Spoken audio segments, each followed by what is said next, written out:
your pride. Show me your greatness. Budget slash rogue. Let's get into it. Number 5, heroes. So heroes are number 5 because of the fact that Macrocosmos on leg tends to be pretty good. You know, you have your Dark Claw. It's very easy to make Dark Claw. A lot of decks that suffer so much from just removal from hand, a continuous Macrocosmos. In the end, like, it's still rogue, still meta, so it's probably still not meta, so it's probably not going to be too great, regardless of the fact that it is Macrocosmos on legs. But I can totally see, you know, Dark Claw backed up with some traps, some protection of sorts.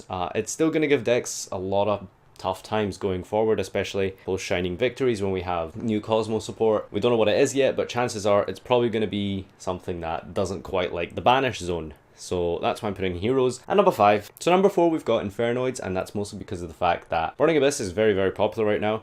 Not sure how that's going to be after Winter Blossom, not going to lie to you. But Infernoids inherently have a bit of a decent Burning Abyss matchup because of the fact that they can banish everything in your graveyard. That's important. See your target Dante, they can just chain and banish something. They can banish your one-off Graph. They got some kind of new support in the shape of Left Arm Offering, which is pretty cool because they can banish Infernoids from their hands to search a very, very big important spell, Reasoning. And I think that that's just really it. There isn't really much going for it, to be honest with you. I mean, the deck grinds through back row quite well. It's got access to a lot of nifty floodgates and tech cards it's able to play, you know.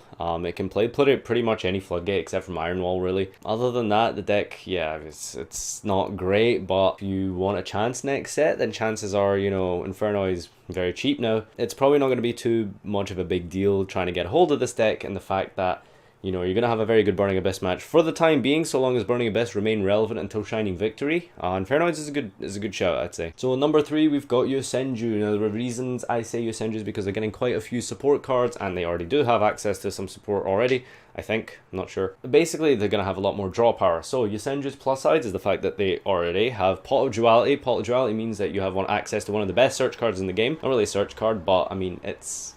you know what I mean, right? Search, add card, consistency card. Yosenju, of course, doesn't hardly ever go into the extra deck or use its special summoning, so Card of Demise. So what Card of Demise does is they can summon their Yosenjus, set their traps, draw more cards, do what they need to do in the battle phase. In the end phase, they can choose to resolve Card of Demise first. Card of Demise resolves, and then the Yosenjus resolve bouncing to their hand. So it means they've gotten, like, +2. That means that they're going to have super amounts of consistency, being able to draw into more traps, more back row, more floodgates if necessary, and on top of that they're getting access to a new card which is Rippling Mirror Force. Now Rippling Mirror Force, those of you who don't know, non-targeted shuffle into the deck Mirror Force.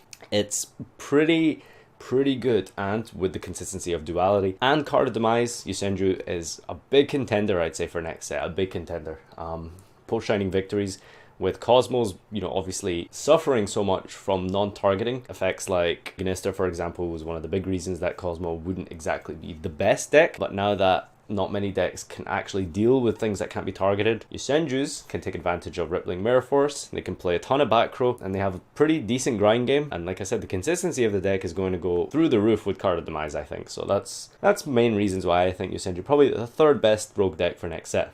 So for number 2, we have Madolche. Madolche is one of the better decks on the in this list because of the fact that they are definitely one of the more combo-based decks in this list. They're definitely one of the more explosive decks in this list, and they're not really getting any much support next set. They do have essentially one of the biggest, most explosive plays of the current format, despite the fact that it's rogue. Brilliant Fusion Mageline being, you know, 2-card, 12,000 damage-ish, something around that, something very silly like that. Tiramisu being one of the best boss monsters ever printed, alongside Triver, for example. The fact that it can shuffle away 2 Cosmo ships at the same time without targeting makes the deck super powerful against Cosmo. But one of the downsides of this deck is obviously the fact that one small disruption in the form of a Solemn Strike or Trap or Dart Destroyer or Veiler can easily shut the deck down and stop it in its tracks, so it doesn't really have too much of a recursion play. But at least if you have access to things like Twin Twister, for example, able to pop things like a Call of the Haunted or a Solemn Strike against Cosmo, means that you're able to stop any kind of disruption ideally. But at the same time, the deck does suffer to a lot of disruption, which is why it didn't make it to number 1.